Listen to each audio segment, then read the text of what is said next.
মরুর দেশে এক দেশে এক রাজ বাদশা ছিল। তার ছেলেকে বিবাহ শাদী করাই দিয়েছেন। রাজপুত্র পুত্রবধূ নিয়ে রাস্তা দিয়ে যাচ্ছেন গ্রামের রাস্তা। এমত অবস্থায় অপোজিট থেকে উল্টো পাশ থেকে একটা বয়োবৃদ্ধ লোক আস্তে আস্তে করে আসছেন। ঠিক মতো হাঁটতে পারেন না, গায়ে জীর্ণ শীর্ণ পোশাক, তালি দেয়া পোশাক। সে বৃদ্ধ লোক আস্তে আস্তে করে আসতেছেন, অনেক কষ্টে হাঁটতেছেন, এক পা ফেলাচ্ছেন তো নানান চিন্তা করছেন কি করা যায়।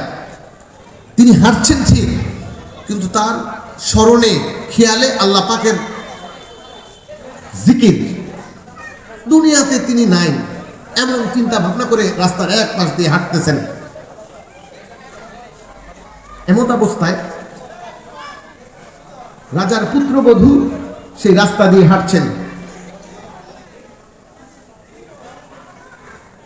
বৃদ্ধ লোক যখন আস্তে আস্তে করে সামনে চলে আসতে ধরলেন, বৃদ্ধ লোকের পায়ের মধ্যে একটা চাপা পড়ে পায়ের নিচে একটি শব্দ করে, বৃদ্ধ লোকের পায়ের জুতার মধ্যে পায়ের একটা চাপা পড়ে সামান্য কিছু পানি জমা হয়েছিল রাস্তার মধ্যে। সেই রাস্তার পানিটা বৃদ্ধের পায়ের একটা চাপা পড়ে ছিটকে যে এক ফোঁটা পানি রাজার পুত্রবধূর কাপড়ে চলে লাগে। এক ফোঁটা, বেশি না, এক ফোঁটা। যখনই এক ফোঁটা পানি পুত্রবধূর শরীরের অঙ্গে পড়ে, মহিলা মানুষ, ঢঙের তো শেষ নাই, সঙ্গে সঙ্গে হেই হেই হেই হেই করে উঠে গেছেন। স্পর্ধা, বৃদ্ধ মানুষ, এত বড় স্পর্ধা, আমার দামি কাপড় নোংরা করে দিলে। সঙ্গে সঙ্গে তিনি কি করলেন, বিরক্ত হয়ে রাগে সে তার স্বামীকে অর্থাৎ রাজার ছেলেকে বিচার দিলেন।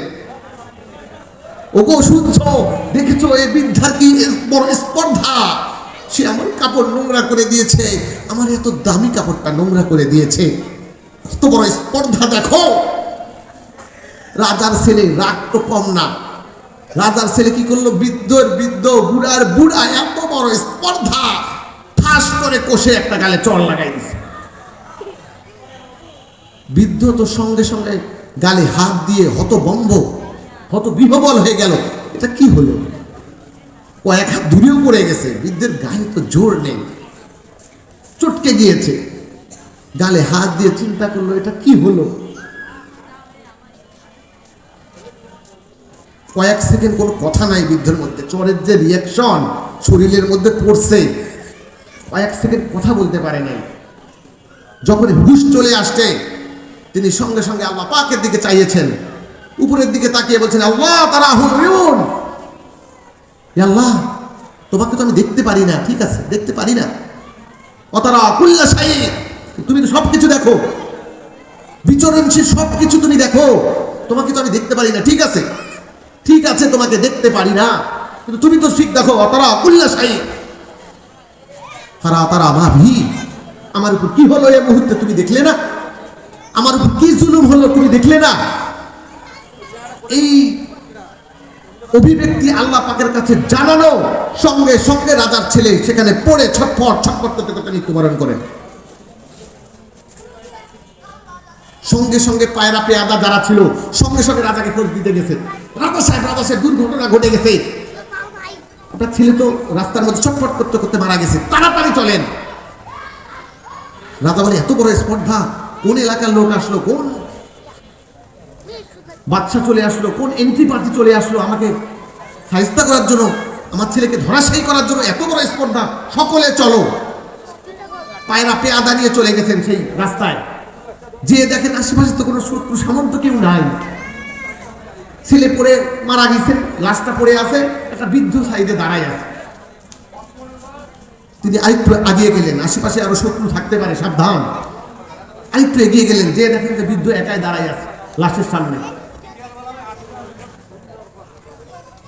কি ব্যাপার, একটা বৃদ্ধ দাঁড়ায় আছে আমার ছেলের লাশ সামনে, একটা বৃদ্ধর এত বড় কলিজা, আমার ছেলের জীবনকে সে হরণ করে। আরেকটু এগিয়ে গেলেন সামনে, যাওয়ার পরে দেখেন বৃদ্ধ হাসতেছে। কি ব্যাপার, বৃদ্ধ হাসতেছেন, আমি ভুল দেখতেছি। বাচ্চা আবার সামনে চলে গেলেন, দেখেন বৃদ্ধ হাসতেছে।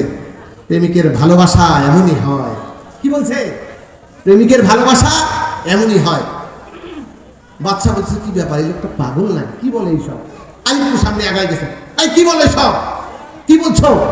তিনি হাসতে হাসতে বলেন, প্রেমিকের ভালোবাসা এমনই হয়। কি বলছো আমি বুঝি নাই, বুঝায় বলো। তিনি বলছেন, আপনার ছেলে প্রেমিক, বিশ্ব প্রেমিক, তার ভালোবাসার শরীরে সামান্য এক ফোঁটা পানি পড়ে গিয়েছে আমার অগাচরে, আমি দেখি নাই। প্রেমিক সাহেব তার ভালোবাসার এত মূল্য আমাকে ঠাটিয়ে একটা চর মেরেছে। তিনি বলেন, আমারও তো একজন প্রেমিক আছে, সেও তো আমাকে ভালোবাসে। সুবহানাল্লাহ বলবেন না? বলেন, শোনেন বাদশা নামদার, আপনাকে বলি, আপনার সন্তানের প্রেমের ভালোবাসার মূল্য যদি একটা চর হয়, আমার রব্বুল আলামিনের ভালোবাসার মূল্য সঙ্গে সঙ্গে মৃত্যু।